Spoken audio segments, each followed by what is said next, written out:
Good afternoon students, how are you. सबसे पहले congratulations, आप लोग सेकेंड ईयर में आ गए हो एंड ऑब्वियसली आपका एक सब्जेक्ट केमिस्ट्री होगा। दैट उसके लिए भी कंग्रेचुलेशंस, आपने केमिस्ट्री चूज किया सेकेंड ईयर में। ना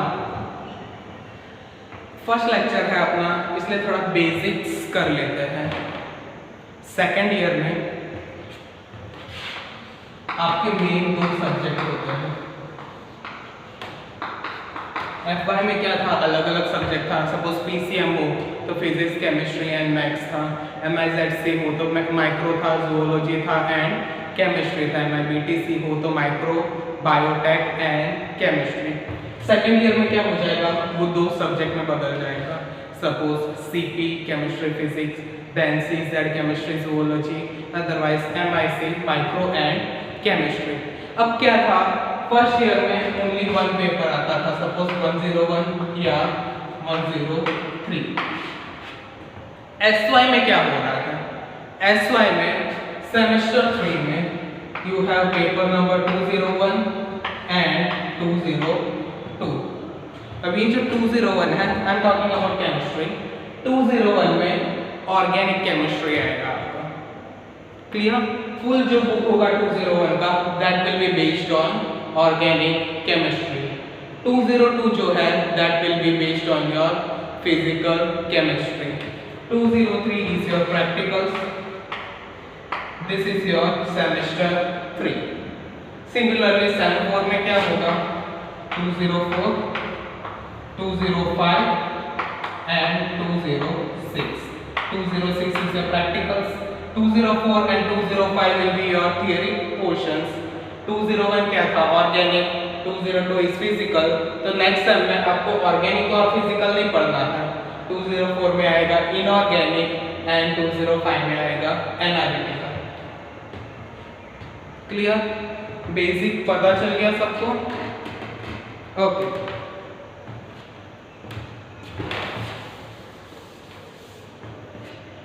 नाउ आपने केमिस्ट्री लिया हुआ है तो सबसे पहले पता होना चाहिए what do you mean bye chemistry.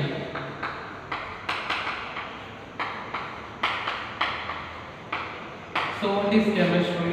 Chemistry is the study of chemicals and chemical reactions. ये अपना बेसिक डेफिनेशन है। अगर आपको कोई पूछ ले कि what is chemistry, then chemistry is the study of science which deals with chemicals and chemical reactions. Clear? Now chemistry के mainly 4 branches है। Main कई सारे branches है, but mainly there are 4 branches. First is physical chemistry, second is inorganic chemistry, third is analytical chemistry, and fourth is organic chemistry. Clear? So chemistry is divided into 4 parts: physical chemistry, inorganic chemistry, analytical chemistry and organic chemistry. अब physical chemistry में क्या आता है? Physical chemistry deals with laws and applications.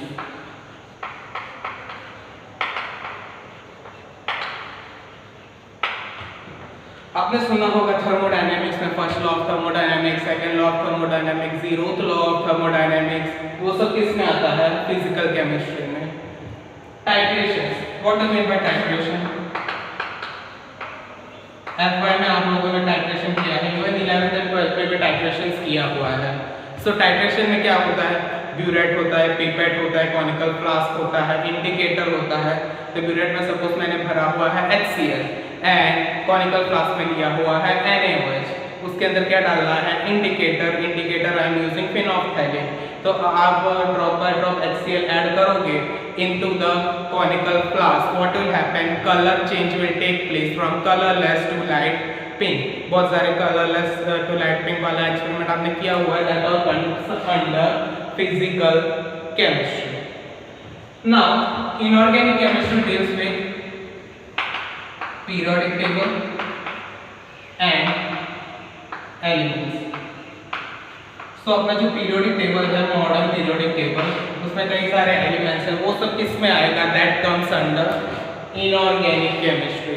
That means Na है, sodium है, then chloride है, potassium है, वो सब के रिलेटेड जो भी होगा that comes under organic chemistry. Mainly deals with ions, suppose Na+, K+ and all that. This is the basic definition. इसके डिटेल में तो है, लेकिन बेसिकली आपको याद रखना है कि इनऑर्गेनिक में आयंस आएंगे। Clear? Analytical is mainly based on instrumentation.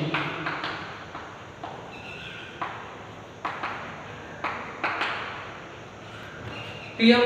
Instrumentation means इसमें कई सारे इंस्ट्रूमेंट्स आएंगे, सपोज NMR है, IR है, देन GES है, गैस स्पेक्ट्रोस्कोपी है, ये सब जो है that comes under analytical chemistry. And the last one is organic chemistry. Organic chemistry deals with carbon and it's related compounds.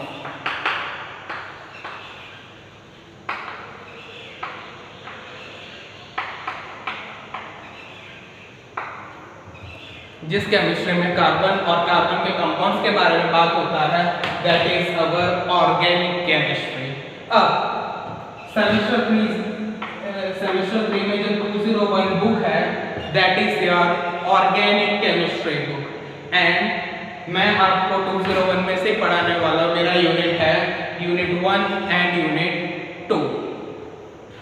तो basically I will deal only with organic chemistry with you all. Clear? So what is organic chemistry? Organic chemistry is the study of carbon and its related compounds. Clear? Clear?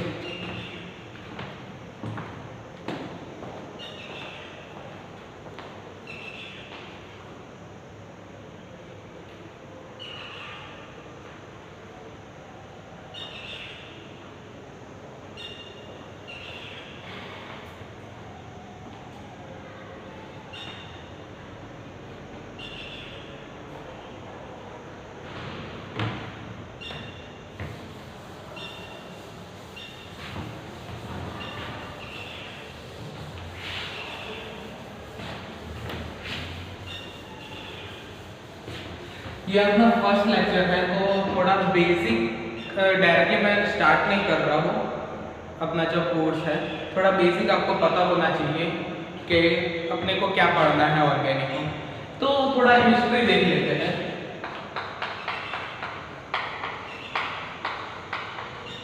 History of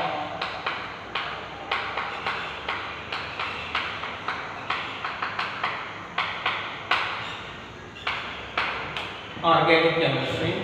सो सबसे पहला जो definition था organic chemistry का, what was that? The compounds which are obtained from living organisms. What are organic compounds?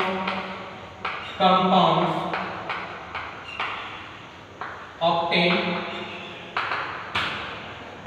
From living organisms. So what are the living organisms? That means plants and animals are called organic compounds.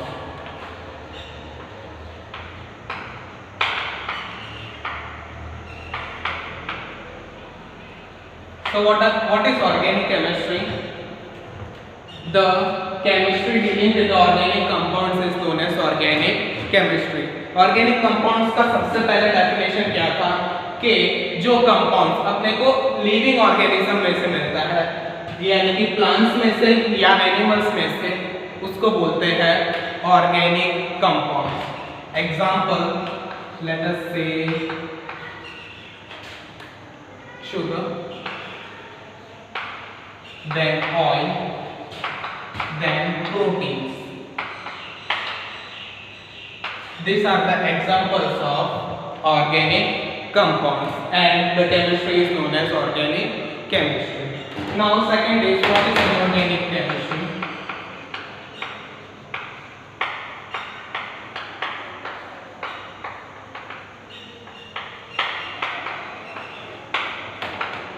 Inorganic chemistry में inorganic compounds आता है, और ये जो inorganic compounds है that is obtained from non living sources. Living sources में से नहीं, नॉन लिविंग सोर्सेज में से अगर कोई कंपाउंड मिलता है that is known as inorganic compound, and the chemistry is known as inorganic chemistry. So what is inorganic compound? Compounds obtained from non-living sources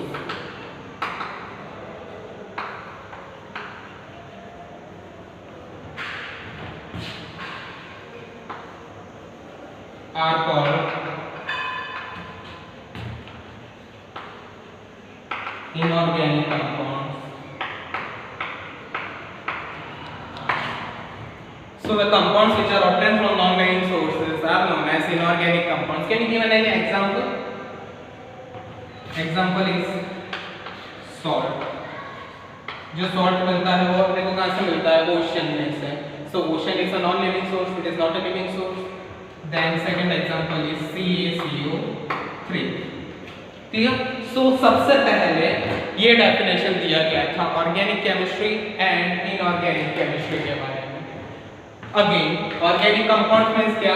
जो लिविंग ऑर्गेनिज्म में से मिलता है, that means plants and animals, उसको बोलते हैं organic compound. और जो केमिस्ट्री ऑर्गेनिक कंपाउंड से डील करता है that is known as organic chemistry. Example is sugar, oil, proteins. Now second is inorganic chemistry, compounds which deals with non-living sources. Compounds which comes from non-living sources are known as inorganic compounds, and the chemistry which deals with it is known as inorganic chemistry. Example is salt and CaCO3.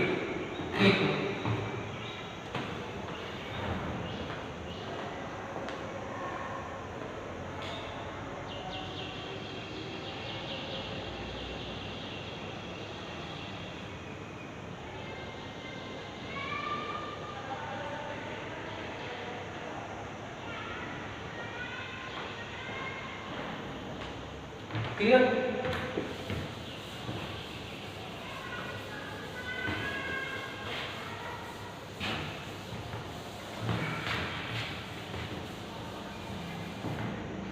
अब आपको एक scientist के बारे में मैं बता रहा हूं, Berzelius.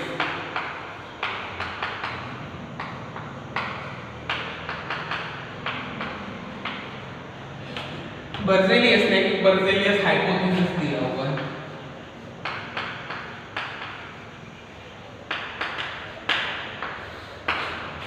So there was a scientist named Berzelius and he gave Berzelius hypothesis. अब ये Berzelius hypothesis में क्या लिखा है? What is the first point?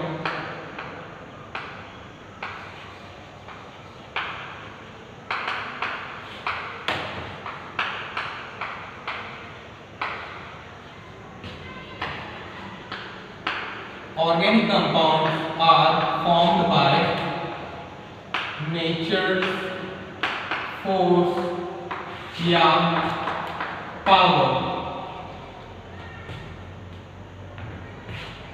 in the living organism. Berzelius ने फर्स्ट पॉइंट में ऐसे बताया है कि ये जो ऑर्गेनिक कंपाउंड है वो लिविंग ऑर्गेनिज्म में कैसे प्रोड्यूस होता है। पहले का डेफिनेशन क्या था? Organic chemistry, organic compounds are derived from living organism. अभी लिविंग ऑर्गेनिजम्स में कैसे आ रहा है ये ऑर्गेनिक कंपाउंड? तो इन्होंने ऐसे बोला है कि नेचर की एक शक्ति है या पावर है जिसके वजह से लिविंग ऑर्गेनिज्म में ऑर्गेनिक कंपाउंड्स आ जाता है। That means it is true in to some extent, it's okay. Second point में क्या बोला था? एज दिस फोर्स, ये जो सुपरनेचुरल फोर्स है या पावर है वो अपने सिंथेसाइज नहीं कर सकते, can't be synthesized artificially. So organic compounds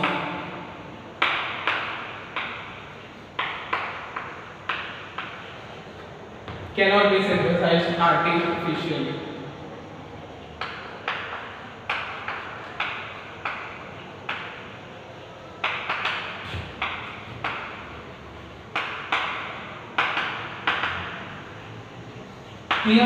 first point में क्या बोला गया है कि ऑर्गेनिक कंपाउंड्स जो लिविंग ऑर्गेनिज्म में प्रोड्यूस हो रहा है वो किसके वजह से प्रोड्यूस हो रहा है, कोई अननोन पावर, अपने बोलते हैं ना नेचर की शक्ति, उसके वजह से प्रोड्यूस हो रहा है. So it's okay, it's understood.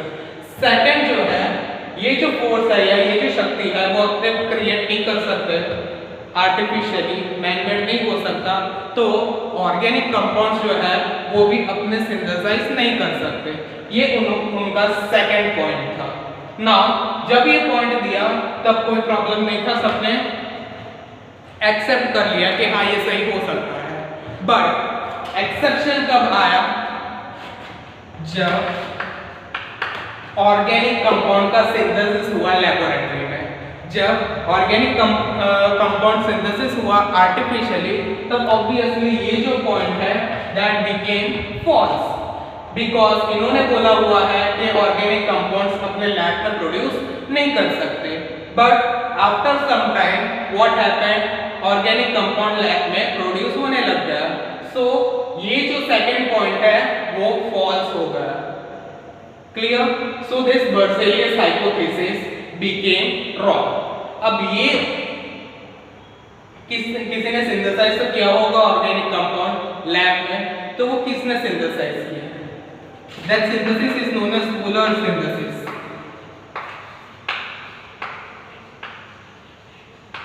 Polar synthesis is synthesis of urea. So urea was the first compound, organic compound to be synthesized in the laboratory. Urea पहला कंपाउंड है जिसको लेबोरेटरी में सिंथेसाइज किया गया है. क्लियर? अब किसने सिंथेसाइज किया? बर्जेलियस ने यह हाइपोथेसिस दे दिया. But in 1828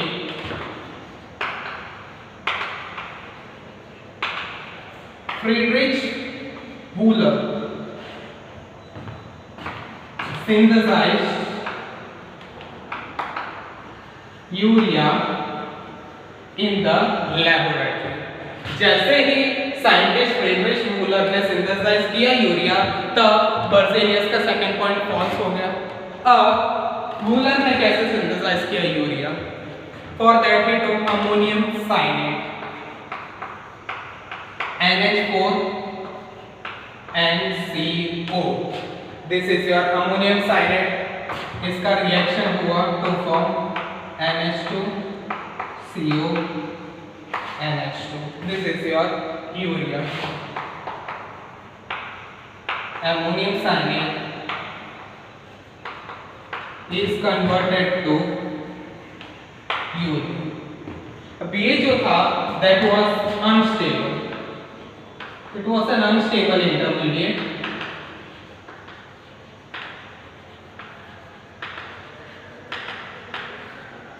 Clear? So urea जो था उसको अपने सेपरेट तो नहीं किया, वो अनस्टेबल था, बट स्टिल इन्होंने प्रूव कर दिया कि यूरिया जो ऑर्गेनिक कंपाउंड है उसको लैब में सिंथेसाइज किया जा सकता है. दैट मींस इट कैन, ये जो सेकंड पॉइंट है बर्जेलियस का वो फॉल्स हो गया इन द ईयर 1828. सिंथेसिस तो हो गया बट इसका सेपरेशन नहीं हो पाया because it was an unstable compound. Still अपने को एक बेस मिल गया कि ऑर्गेनिक कंपाउंड अपने लैब में सिंथेसाइज कर सकते हैं. क्लियर? Right now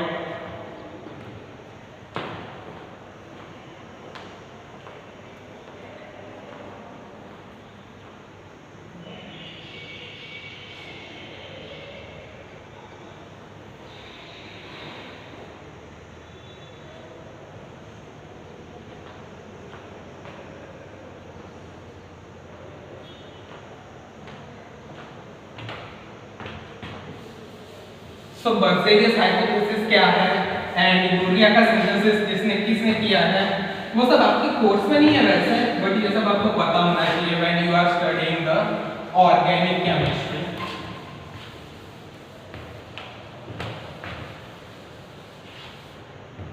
clear? अब ये जो यूरिया सिंथेसिस हुआ that was an unstable compound. So in 1845 what happened, scientist Kolbe synthesized acetic acid in the laboratory. Berzelius ने hypothesis दिया। Second scientist that was Friedrich Müller, he synthesized urea in the laboratory. Artificial organic compound produce किया उन्होंने, but that was unstable, उसको separate नहीं कर पाए वो। So in 1845 scientist Kolbe he synthesized acetic acid. Acetic acid from inorganic compounds. So जिसके वजह से ये सेपरेट भी हो गया था एसिटिक एसिड। सो एक बेस मिल गया कि मैं ऑर्गेनिक कंपाउंड लैब में बना सकता हूँ।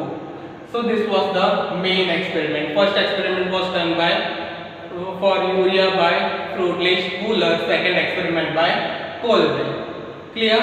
सो कोल्बे ने एक डेफिनेशन दिया ऑर्गेनिक कंपाउंड्स के लिए। Organic compound can be synthesized from inorganic compounds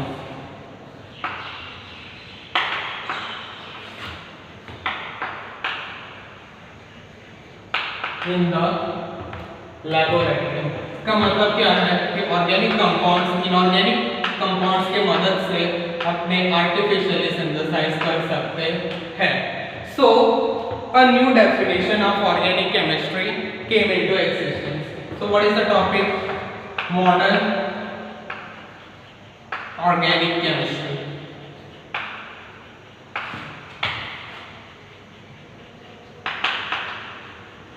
So what is the modern definition of organic chemistry? Compounds containing carbon and hydrogen as main elements and oxygen, nitrogen, sulfur and halogen as sub-elements are called organic compounds। ये modern organic chemistry का definition है after Kolbe. Kolbe ने acetic acid synthesize कर दिया। तब पहला definition क्या था? Compounds obtain from living organism are known as organic compounds. But Wohler ने एंड कोल्बे ने प्रूव कर लिया कि जो आर्टिफिशियल कंपाउंड है वो भी ऑर्गेनिक हो सकता है। तो डेफिनेशन में चेंज लाना जरूरी है। So what is the second definition? Compounds containing carbon and hydrogen.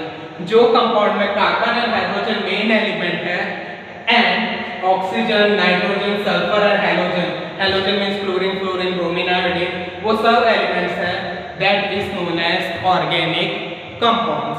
अब अपने एक एग्जांपल देखते हैं। Example is CH4। CH4 is methane, इसमें कार्बन है एंड हाइड्रोजन है, so obviously it is organic compound. CO2 इसमें हाइड्रोजन नहीं है, so it is not an inorganic compound, it is an inorganic compound. CH3Cl methyl chloride, this is also organic compound because इसमें carbon है, hydrogen है and साथ में hydrogen भी है, so it is also okay, it is also a organic compound. But problem कब आया? This is CCl4। CCl4 क्या है? Carbon tetra chloride. इसमें कार्बन है, हाइड्रोजन नहीं है एंड हैलोजन है, but it is an organic compound. अब डेफिनेशन के हिसाब से कार्बन एंड हाइड्रोजन होना चाहिए, बट CCl4 में कार्बन है, हाइड्रोजन नहीं है। What to do? But it is an organic compound. तब क्या पता चला कि ये डेफिनेशन में भी कोई प्रॉब्लम है। This is also not the exact definition. First definition भी रॉन्ग हो गया, किसके वजह से? वूलर के वजह से एंड कोल्बे के वजह से। सेकेंड डेफिनेशन ये जो है वो किसके वजह से फॉल्स हो गया, because of CCl4 carbon tetrachloride, because ये ऑर्गेनिक कंपाउंड है पर इसमें ओनली कार्बन प्रेजेंट है, हाइड्रोजन प्रेजेंट नहीं है। And as per the definition organic compound में कार्बन एंड हाइड्रोजन होना ही चाहिए, इजंट इट। अब इसमें मॉडिफिकेशन लाया हुआ, पहले ये लिख लो।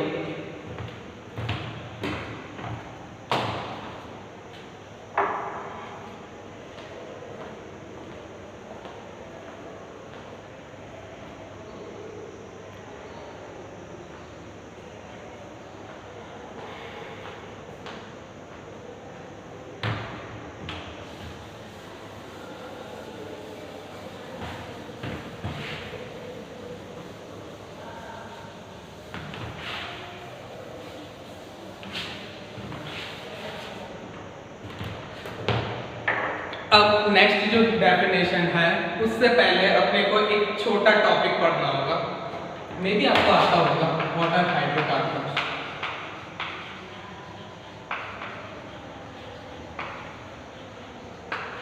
So what are hydrocarbons?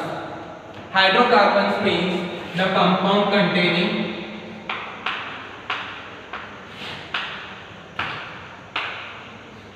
hydrogen and carbon. So what are hydrocarbons? Compounds containing hydrogen and carbon are known as hydrocarbons. Clear? अब हाइड्रोकार्बन्स के बारे में पता चल गया। नाउ हाइड्रोकार्बन के दो टाइप हैं,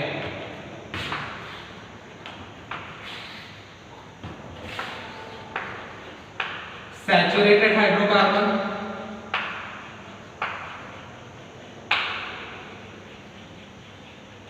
सेकंड इज अनसैचुरेटेड हाइड्रोकार्बन।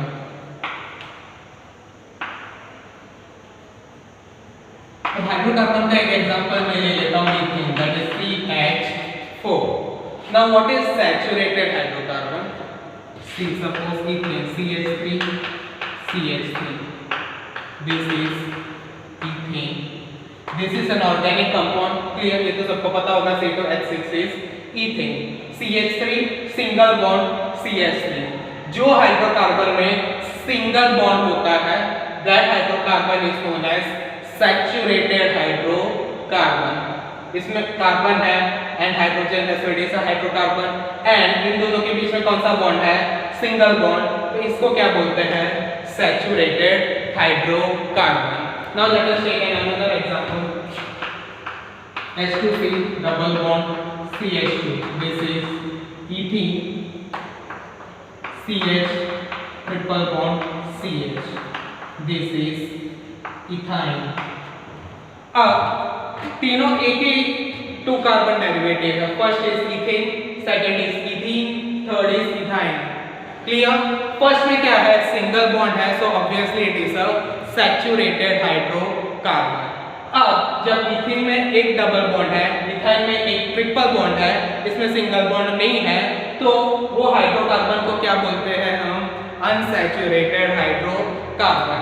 ये जो टॉपिक है वो इम्पोर्टेंट है, कभी भी बेसिक भी है और इजी भी है, but it is important also. So what is hydrocarbon? Hydrocarbon are the compounds which contain carbon and hydrogen. जो कंपाउंड में कार्बन और हाइड्रोजन होता है उसको बोलते हैं हाइड्रोकार्बन। हाइड्रोकार्बन के दो टाइप है, first is saturated hydrocarbon, second is unsaturated hydrocarbon. Saturated hydrocarbon का एग्जांपल है इथेन, अनसैचुरेटेड का एग्जांपल है इथीन एंड इथाइन। इथेन में क्या है? सिंगल बॉन्ड है, सो जो कंपाउंड में सिंगल बॉन्ड होता है उसको बोलते हैं सैचुरेटेड हाइड्रोकार्बन, एंड जो कंपाउंड में डबल बॉन्ड या ट्रिपल बॉन्ड प्रेजेंट है उसको बोलते हैं unsaturated hydrocarbon. Clear?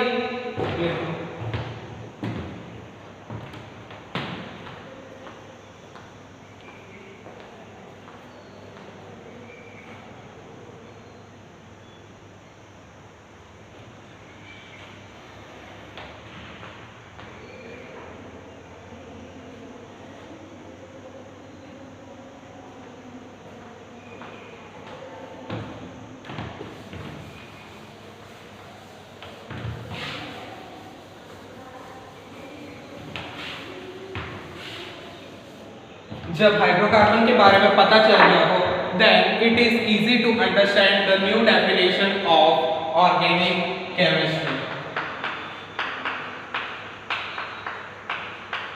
So what are organic compounds?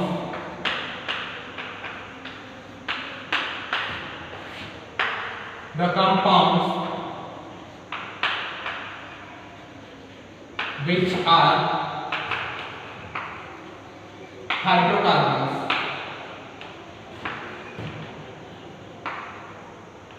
or derivatives of hydrocarbons.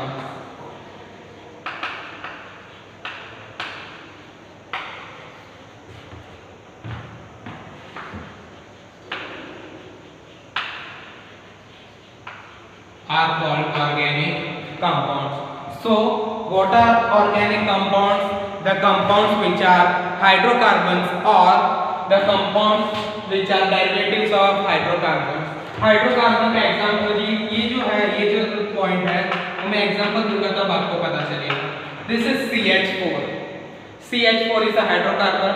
इसमें कार्बन भी है एंड हाइड्रोजन भी है. So this is methane. अब मीथेन का मैं क्लोरीनेशन करूंगा. So what will it form? CH3Cl. CH3Cl, इसमें कार्बन है एंड हाइड्रोजन है. So it's okay, it's a hydrocarbon also as well as it is a derivative of methane. Methyl chloride जो है वो मीथेन के क्लोरीनेशन से ही बना हुआ है. So this is also a hydrocarbon. अब ये जो हाइड्रोजन है, 4 हाइड्रोजन, उसके बदले में 4 Cl ग्रुप को ऐड कर दो. सो इट इज CCl4. इसमें हाइड्रोजन प्रेजेंट है? No. Here hydrogen is not present, but it is a derivative of hydrocarbon. इसका जो बेस जो है that is CH4, मीथेन में से ये बना हुआ है and methane is a hydrocarbon. फिर से एक और बात, डेफिनेशन क्या है? Compound which are hydrocarbon or derivative of hydrocarbon. अब मीथेन जो है ये हाइड्रोकार्बन है तो इसमें कोई कंफ्यूजन नहीं है. इसका मैंने क्लोरीनेशन किया तब बना मिथाइल क्लोराइड. इसमें भी कार्बन है एंड हाइड्रोजन है. So it's okay, it is understood that this is also a hydrocarbon. तो ये organic compound है. But confusion कब होगा? जब मैं मीथेन का जो 4 हाइड्रोजन है उसको निकाल दूंगा एंड उसके बदले में क्लोरीन ऐड करूंगा. Then what will happen? It will form CCl4, carbon tetrachloride बनेगा. Isn't it? but इसमें हाइड्रोजन नहीं है. लेकिन ये this is an organic compound. Why? Because ये जो बना हुआ है ये मीथेन में से बना हुआ है, मीथेन के क्लोरीनेशन से बना हुआ है. मीथेन का जो CH4 है हाइड्रोजन ग्रुप ने रिमूव कर दिया है एंड क्लोरीन ऐड किया है. This is a derivative of hydrocarbon. So this is also an organic compound. So what is the last and final definition of organic compound? So compounds which are hydrocarbons or derivative of hydrocarbon are known as organic compound, and the chemistry dealing with the organic compound is known as organic chemistry. Clear? Basic पता हो गया, पता चल गया कि what is organic chemistry. Clear?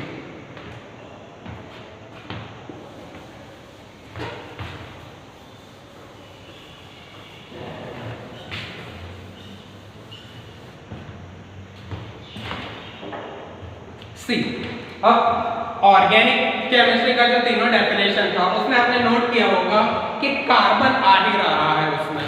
Carbon is the main element in organic chemistry. So modern periodic table आपने देखा ही होगा, उसमें 100 से ज्यादा एलिमेंट्स है, लेकिन उसमें से सिर्फ कार्बन में ही क्या स्पेशलिटी है जिसकी वजह से फुल न्यू केमिस्ट्री जनरेट हुआ. That means organic chemistry that is related with carbon and it's related compounds. So carbon में क्या स्पेशलिटी है जिसकी वजह से एक फुल ब्रांच ऑफ केमिस्ट्री आ गया जिसमें लोग PhD भी करते हैं. Isn't it? So कार्बन में क्या स्पेशलिटी है? So let us see what is carbon. What is the atomic number of carbon? Z is equal to 6 and atomic weight is 12. Clear? Organic compound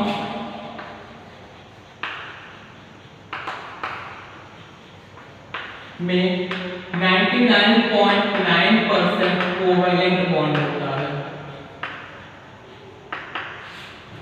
ionic bond 0.1% हो सकता है, but 99.9% covalent bond ही होता है।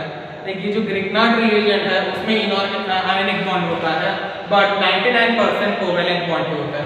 And what do you mean bye covalent bond? Covalent bond कब बनता है? जब दो एलिमेंट्स के बीच में इलेक्ट्रॉन्स का शेयरिंग होता है। When sharing of electrons take place between two elements, then it forms a covalent bond. ये डेफिनेशन आपको बस याद रखना है। मैं अभी समझाता हूँ कि what is covalent bond and organic compound में क्यों कहा कोवैलेंट बॉन्ड इंपॉर्टेंट है इतना।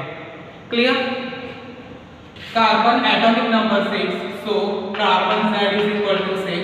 इसका इलेक्ट्रॉनिक कॉन्फ़िगरेशन क्या है? 1s2 2s2 2p2, 2 electrons in the 1s, 2 electron in 2s and 2 in 2p। अब 1s को मैं क्या कर सकता हूँ? Helium 4 2s2 2p2। Clear? This is the ground state electronic configuration of carbon. अब मैं इसका बॉक्स बना देता हूँ। S में 2 इलेक्ट्रॉन है एंड P में 2 इलेक्ट्रॉन है। Now in the excited state, when carbon becomes excited, so what happens? One electron from 2s goes to 2p, then it becomes helium 4 2s1 and 2p3। ये सब 12th में आता था आप लोगों को, इसलिए मैं डिटेल में नहीं कर रहा हूँ। अगेन कार्बन का एटॉमिक नंबर है Z is equal to 6, so electronic configuration is 1s2 2s2 and 2p2। 1s2 को मैंने क्या किया हुआ है? हीलियम को कर दिया, then it became 2s2 and 2p2। this is the ground state electronic configuration of carbon। now carbon in the excited state, जब कार्बन एक्साइटेड हो जाता है then it becomes one electron from the 2s will move to 2p to form 2s1 and 2p3। अब आप देख सकते हो कि कार्बन के पास कितने अनपेयर्ड इलेक्ट्रॉन है? 1 2 3 and 4, 4 अनपेयर्ड इलेक्ट्रॉन है, तो वो 4 इलेक्ट्रॉन एक्सेप्ट कर सकता है, कहीं से ले सकता है। Let us talk about hydrogen. Hydrogen is Z is equal to 1, तो इसका इलेक्ट्रॉनिक कॉन्फ़िगरेशन है 1s1। तो इसमें कितने इलेक्ट्रॉन है? एक इलेक्ट्रॉन, तो एक हाइड्रोजन का एक इलेक्ट्रॉन यहाँ पे आ गया, सेकंड हाइड्रोजन का यहाँ पे जुड़ गया, third and fourth. Clear? So 4 hydrogen जुड़ गए तो फॉर्म sp3 हाइब्रिडाइजेशन। यहाँ पे क्या हो रहा है? Sharing of electrons. कार्बन के आउटर मोस्ट ऑर्बिटल में कितने इलेक्ट्रॉन है? 1 2 3 and 4 अनपेयर्ड इलेक्ट्रॉन है। हाइड्रोजन के पास कितना इलेक्ट्रॉन है? एक electron, so 1 electron from hydrogen will come here, one another hydrogen will come here, third here and fourth here। अब ये जो इलेक्ट्रॉन शेयरिंग हो रहा है, इसके वजह से जो बॉन्ड बन रहा है, this is known as covalent bond. Hybridization in CH4 is sp3। अब इसका स्ट्रक्चर क्या होगा?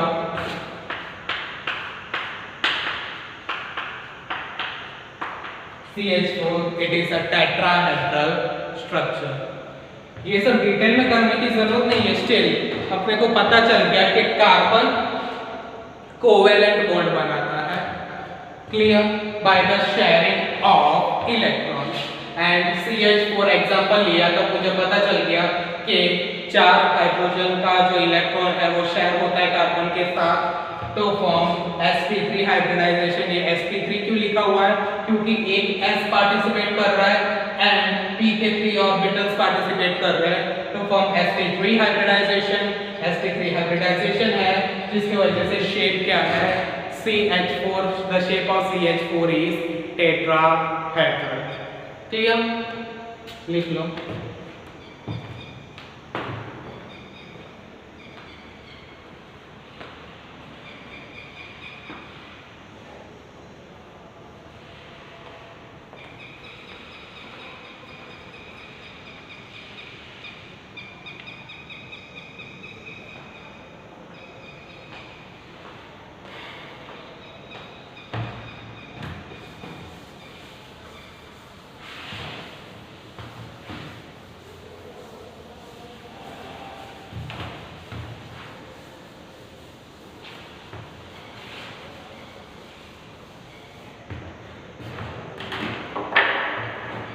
अब 201 का सेकंड यूनिट देखोगे, that is electrophilic aromatic substitution reaction. This is our main unit. अब इसमें चार वर्ड्स हैं, इलेक्ट्रोफिलिक एरोमेटिक सब्स्टिट्यूशन रिएक्शन. आपने पढ़ा तो होगा. स्टिल व्हाट इज एरोमेटिक, वो जानने के लिए you have to know the classification of organic compounds. Organic compounds का classification takes place in two ways. First is based on the structure. Structure के हिसाब से classification हो सकता है. Second is based on functional group.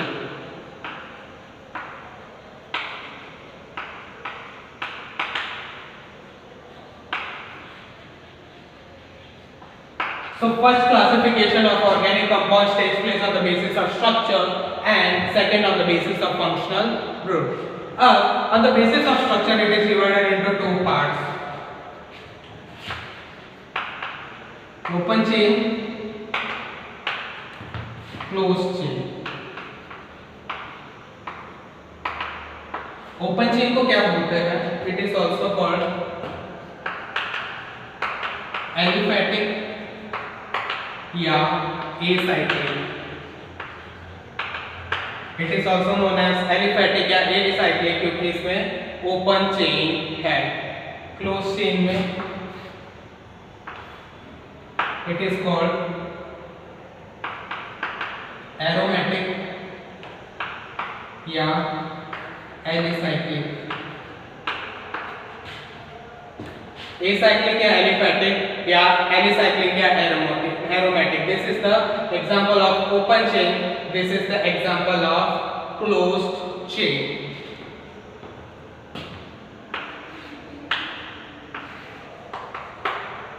Open chain में दो parts होते हैं, single chain, branched chain. Classification में अपने डिटेल में अभी नहीं जा रहे, स्टिल एक रफ आइडिया होना चाहिए आपको. सिंगल चेन में एक एग्जांपल ले सकते हैं अपने n pentane, that means CH3 CH2 CH2 CH2 CH3. This is an example of n pentane. उसका सिंगल चेन है एंड वो क्लोज भी नहीं है. It is an open chain, single chain. Example is n pentane. Branching में क्या हो रहा है, इसमें ये सही से जा रहा है, then it form CH3 CH2 CH CH3 CH3. ये सही से जा रहा था लेकिन बीच में एक ब्रांचिंग आ गया जिसके वजह से दिस इज आइसोपेंटेन एंड इसमें वन ब्रांच है. वैसे टू ब्रांच होता है, थ्री ब्रांच होता है, डिटेल में जाने की जरूरत नहीं है. अब व्हाट इज एरोमेटिक. एरोमेटिक मतलब इसमें भी दो टाइप्स है, homo aromatic and hetero aromatic. Homo aromatic का एग्जांपल है बेंजीन, हेटेरो एरोमेटिक का एग्जांपल है pyridine. Aromatic means, homo aromatic means इसमें सिर्फ कार्बन एंड हाइड्रोजन ही प्रेजेंट है. This contains only carbon and hydrogen. An best example is benzene. Second is pyridine. pyridine में carbon and hydrogen तो present ही है लेकिन साथ में एक नाइट्रोजन भी प्रेजेंट है. So what is aromatic compound? Aromatic compounds are those organic compounds which are closed chain. Closed chain containing carbon chain with double bonds. ये भी एरोमेटिक है, ये भी एरोमेटिक है. ये होमो एरोमेटिक है बिकॉज इसमें ओनली कार्बन चेन है, कार्बन का रिंग है. इसमें कार्बन के साथ एक नाइट्रोजन भी है, so it became heteroaromatic. This is benzene and this is pyridine. अब based on the functional group, अगर तुम्हारे ऑर्गेनिक कंपाउंड में functional group is OH, so it may be phenol या alcohol. अगर यहाँ पे Cl है then it is chloride, COOH है then it is acid, NH2 है तो CuNH2 is amide. ये जो है this are the functional groups. Functional group से हिसाब से जो क्लासिफिकेशन होता है that is also a different topic. अगर तुम्हारे कंपाउंड में OH प्रेजेंट है, अगर एलिफेटिक कंपाउंड में OH प्रेजेंट है देन इट बिकम्स अल्कोहल। अगर एरोमेटिक कंपाउंड में OH प्रेजेंट है then it becomes phenol. Then COOH अगर प्रेजेंट है then it is known as acidic. Cl present हो then it is known as chlorine. NH2 is amide, CuNH2 is amine and CuNH2 is amide. लिख लो।